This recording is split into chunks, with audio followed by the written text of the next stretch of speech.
Book 10, The Son of Elohim. Chapter 1. Behold, this land is a chosen land. Out of its womb shall come the child of truth, which shall die and rise again to lead men in the struggle to glory. In the day of his rising, the earth will be distressed, and know it not. Nor will it open its arms to the child, which will go unrecognized, and even be despised and mocked. Yet, in that day will be produced a salve to heal the scars of mankind. In that day, when men shall have forgotten the way of righteousness and turned from truth, the light will come unto them. My son, take not unto yourself the blame for the iniquity of these perverse people. Leave them to steep in the brew of the wickedness which they have prepared for themselves. For there is a point beyond which my administrator is not required to go. Leave the wicked, and gather the select few unto yourself. For thus it shall ever be. Many will cry at the gates, but few shall enter. Abandon the misled to their false shrines, for the day will dawn when all these shall be dust borne away on the wind. Even then the words of truth shall remain unto men. Go, cherish the few. Hide the Kodesh things in places where they shall be least sought. Choose well those who are of one thought with you. A roof is better supported on a few sound pillars than on many unstable ones. To you is given command of men, as he who fathered you is given command of Rukot. Those men from whom you incline your head shall be removed from out of your sight, and they shall become lost and restless souls. O great Adonai, what can I do? How shall your servants be saved? What shall be done unto those who have profaned you?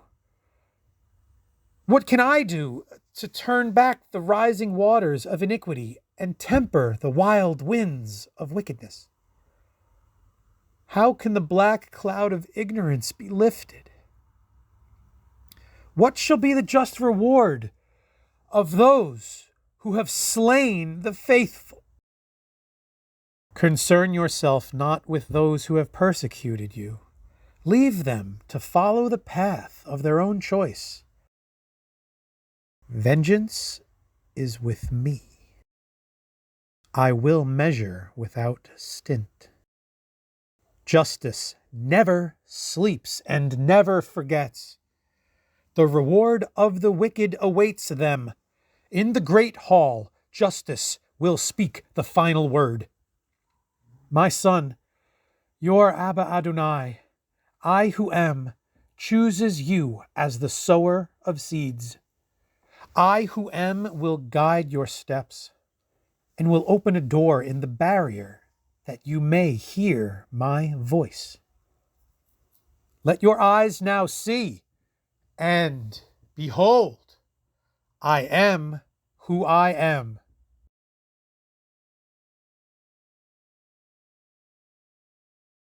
Chapter 2. Why must the ignorant suffer dire consequences? And why is man not more fully warned?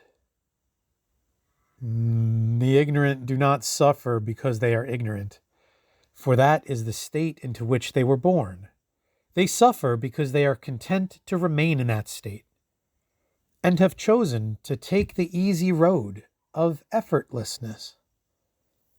The consequences of ignorance alone are not so dire. It is wickedness, chosen either deliberately or unthinkingly, that damns a man. Behold, what he suffers is not a punishment, but the natural consequence of his actions. If a man places his hand upon a hot iron and is burnt, the pain is not a punishment, but the consequence of his actions. If a man cuts himself, he must expect to bleed, and if he walks through mud, he cannot expect to remain unsoiled. Those who seek refuge in the darkness do so not because they are condemned to suffer in this manner, but because it is the only place in which such as they can live. The worm does not seek the sunlight, or the leech find refuge in anything except slime. All things are drawn into conditions with which they have an affinity. That is a Torah of nature, as well as a greater Torah.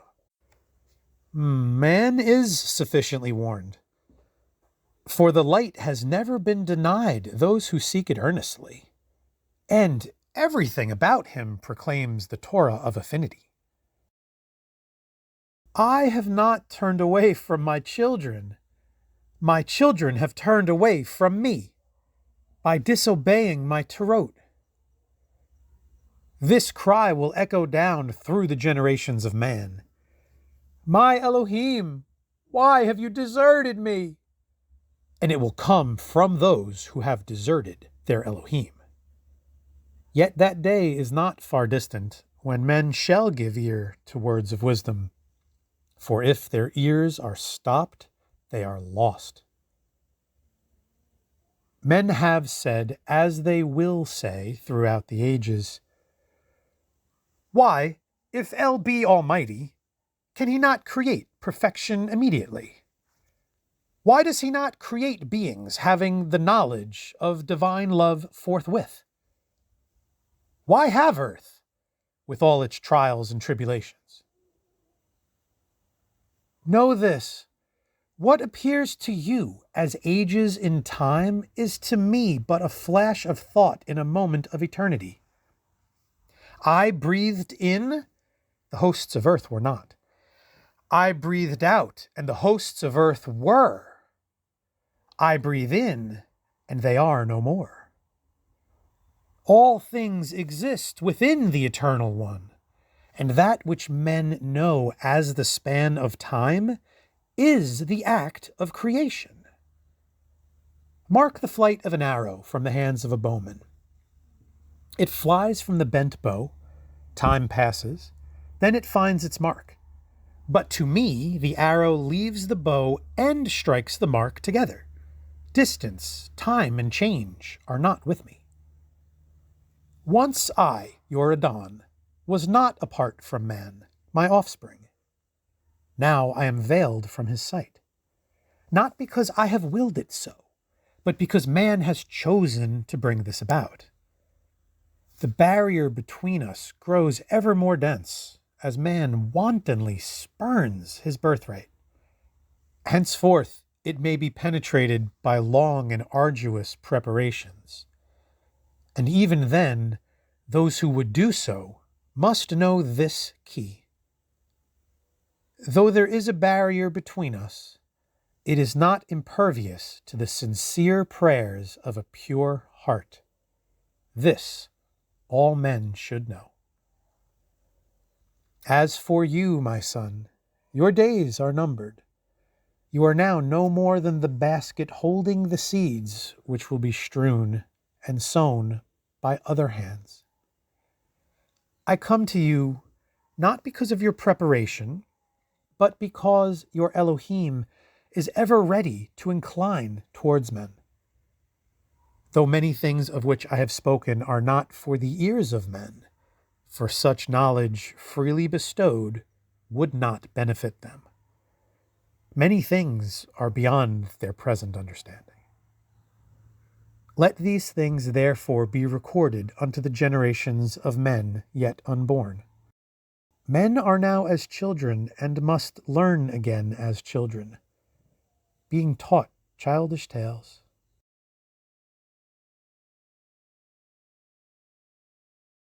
Chapter 3. The man who has recognized his true nature has already stepped into the domain of oracuality. But the man who has craved only for things pleasing to the mortal body and been led astray by carnal urges is lost, and wanders aimlessly in the darkness of moral wastes. His doom is to be devoured by damnation, the predator of these wastes. When I, the Supreme Elohim, communicated with man, the message was that he should multiply and cover the earth. Man was told to never forget that he was the custodian of his race and the designer of his earthly dominion.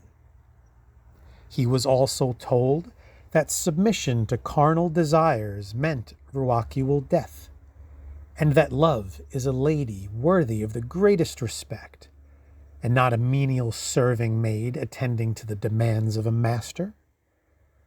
Those were the things man was told. But he gave heed only to the first. You call upon me as Abba Adonai, nor do you err in this.